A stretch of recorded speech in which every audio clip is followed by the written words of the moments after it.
Hello everyone, Namaste. Welcome back to my channel Unacademy Techno. It's me Subin Sai.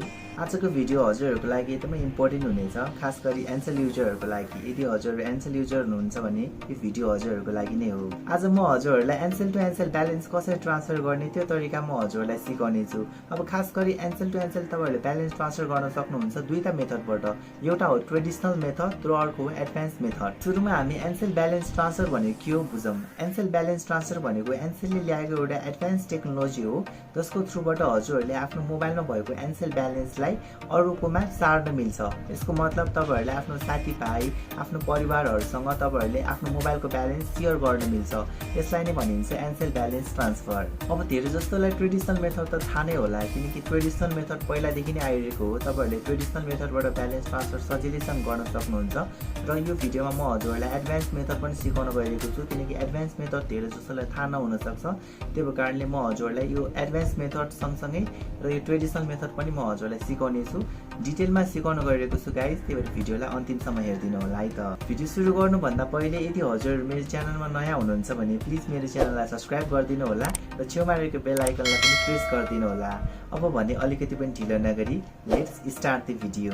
So guys, हामी मोबाइलको स्क्रिनमा आइसकेका छौं। सुरुमा म हजुरहरुलाई Ncell to Ncell balance transfer गर्ने ट्रेडिसनल तरिका सिकाउन गइरहेको छु। यसको लागि तपाईहरुले डायल बक्समा जानु पर्ने हुन्छ। यसरी सिम्पली तपाईहरुले यसरी डायल बक्समा गएर यसरी डायल गर्नु होला *17122 स्टार गर्नु होला। अब तपाईहरुले कसलाई पठाउन चाहनुहुन्छ उहाँको मोबाइल नम्बर हाल्नु पर्ने हुन्छ। मोबाइल नम्बर चाहिँ प्रिपेड टु प्रिपेड मात्र तपाईहरुले ट्रान्सफर गर्न मिल्ने हुन्छ। पोस्टपेड नम्बर तपाईहरुले हाल्न मिल्दैन, त्यसमा ट्रान्सफर गर्न मिल्दैन। यसमा चाहिँ तपाईहरुले प्रिपेड नम्बर तपाईहरुको साथीभाइ अथवा अब आफन्तजनक परिवारहरुको अब तपाईहरुले कसलाई ब्यालेन्स ट्रान्सफर गर्न चाहनुहुन्छ उहाँको मोबाइल नम्बर हाल्नु होला। म एक्जाम्पलको रूपमा तपाईहरुलाई एउटा नम्बर हालेर देखाउने छु। जस्तै मैले यो नम्बर हाले, यसरी एउटा नम्बर हालेको छु। अब त्यसपछि हजुरहरुले नम्बर हालेर यसरी स्टार गर्नु होला। अब त्यसपछि कति रकम पठाउने, तपाईहरुले 10 रुपैयाँ पठाउने कि 100 रुपैयाँ पठाउने कि 200, 300, 400, 500 कति पठाउने हजुरहरुले त्यसरी हाल्न सक्नुहुन्छ। र यसमा चाहिँ तपाईहरुले थोरैमा 10 रुपैयाँ र धेरैमा 500 रुपैयाँसम्म तपाईहरुले ब्यालेन्स ट्रान्सफर गर्न सक्नुहुन्छ। 500 भन्दा धेरै पनि ट्रान्सफर गर्न मिल्दैन र 10 रुपैयाँ भन्दा कम पनि ट्रान्सफर गर्न मिल्दैन। वान टाइम तपाईहरुले ट्रान्सफर गर्दाखेरि त्यसरी गर्न पर्ने हुन्छ। अब तपाईहरुले जस्तै म यता जस्तै 30 रुपैयाँ सिम्पल एक्जाम्पलको रूपमा 30 रुपैयाँ पठाउन गइरहेको छु। यसरी म हजुरहरुलाई देखाउनको लागि यसरी 30 रुपैयाँ लेखेर यसरी ह्याज गर्नु होला र तपाईहरुको एन्सेल नम्बरबाट यसरी कलिङ गर्नु होला। जस्तै मेरो एन्सेल सिम 2 मा छ, यसरी सिम 2 बाट यसरी कलिङ गर्नु होला। यसरी युएसएसडी कोड रनिङ हुन्छ। यसरी तपाईहरुलाई हेर्नुस् त sorry the transfer has failed, you do not have the sufficient balance to transfer भनेको छ। मेरो ब्यालेन्स कम छ गाइस, त्यही भएर कारणले यस्तो देखाएको छ। अब म 30 भन्दा नि कम गर्छु। तपाईहरुले ब्यालेन्स ट्रान्सफर गर्दाखेरि हजुरहरुले ब्यालेन्स पनि चेक गर्नु होला किनकि तपाईहरुको मिस्टेक अब ब्यालेन्स एकदम कम भयो भने तपाईहरुको यसरी ब्यालेन्स ट्रान्सफर हुँदैन। यसरी तपाईहरुले जस्तै म 20 रुपैयाँ यसरी ट्राई गर्छु। हेर्नुस् त गाइस, अब तपाईहरुले hi you are about to use balance transfer service, please press 1 to confirm, 0 to cancel भनेको छ। तपाईहरुले ब्यालेन्स ट्रान्सफर गर्दाखेरि चाहिँ तपाईहरुलाई अप्सन दिन्छ। अब तपाईहरुले 1 थिच्नु भयो भने तपाईहरुको ब्यालेन्स यो 1 थिचेर यसरी सेन्ड गर्नु भयो भने तपाईहरुको ब्यालेन्स जान्छ र तपाईहरुले यसरी 0 थिच्नु भयो भने तपाईहरुको माइन्ड चेन्ज भएर अब ट्रान्सफर नगर्ने अथवा अर्कै अब ट्रान्सफर गर्दाखेरि अब केही मिलेन भने, नम्बर मिलेन भने तपाईहरुले यसरी 0 थिचेर यसरी क्यान्सल पनि गर्न सक्नुहुन्छ। म जस्तै 0 थिचेर यसरी क्यान्सल गरिदिन्छु। यसरी हजुरहरुलाई यसरी बाई भनेर आउँछ।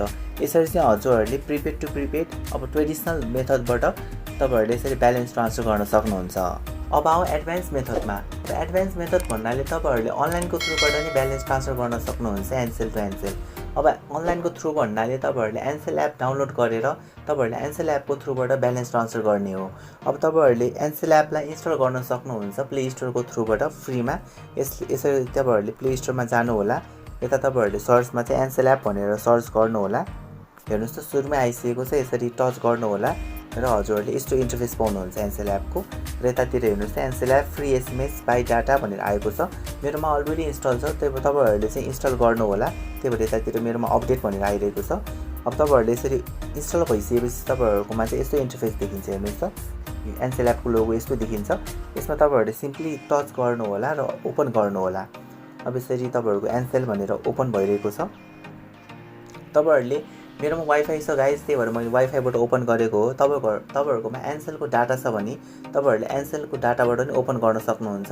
र खुसीको कुरा यो छ कि तपाईँहरूले एनसेल एप चलाएको बाबत तपाईँहरूलाई डाटा तपाईँहरूको डाटा चार्ज जुन छ त्यो काट्दैन, 1 रुपियाँ पनि काट्दैन। तर याद गर्नु कि तपाईँहरूले चाहिँ आफ्नो मोबाइलको ब्याकग्राउन्ड डाटा चाहिँ रिस्ट्रिक्सन गर्नुपर्ने हुन्छ। मोबाइलको ब्याकग्राउन्ड रिस्ट्रिक्सन गर्नु भएन भने चाहिँ ब्यालेन्स काट्न सक्छ। त्यही कारणले तपाईँहरूले मोबाइलको डाटा चाहिँ तपाईँहरूले रिस्ट्रिक्सन गर्नु होला।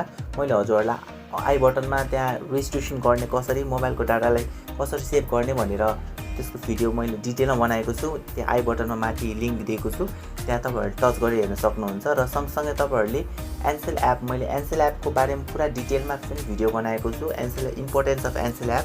त्यसमा तपाईँहरूले अब हेर्न सक्नुहुन्छ एनसेल एप कसरी युज गर्ने, के हो एनसेल एप भनेको, त्यसको फाइदाहरू, त्यसको बारेमा मैले सबै डिटेलमा भिडियो बनाएको छु। आई बटनमा लिङ्क आएको छ, तपाईँहरूले त्यसमा टच गरेर हेर्न सक्नुहुन्छ। अब म हजुरहरूलाई यसमा अब कसरी चाहिँ ट्रान्सफर गर्ने त्यो सिकाउन गएको छु। अब यतातिर हेर्नुहोस् त, ट्रान्सफर गर्नुको लागि हजुरहरूकोमा यता यो ब्यालेन्स भनेर आएको छ। यो तपाईँहरूको यसरी स्लाइड भइरहेको छ, यसरी तपाईँहरूले स्लाइड पनि गर्न मिल्छ, यसरी लेफ्ट राइट यसरी हेर्नुहोस् त।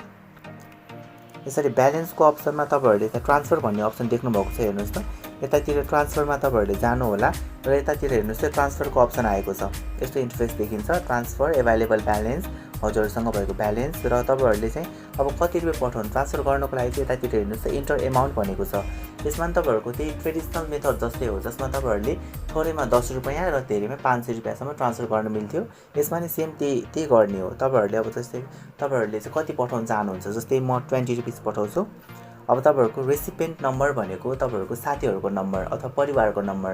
तपाईँहरूले चाहिँ कसलाई चाहिँ अब ब्यालेन्स पठाउने हो त, तपाईँहरूको अब धेरै नै मिल्ने साथी, अब जस्तै बोयफ्रेन्ड, गर्लफ्रेन्ड अथवा परिवारजनकहरूलाई होइन, जसलाई पैसा चाहिएको हो उहाँलाई तपाईँहरूले पठाउन सक्नुहुन्छ। अब जस्तै म एउटा नम्बर हाल्छु एक्जाम्पलको रूपमा,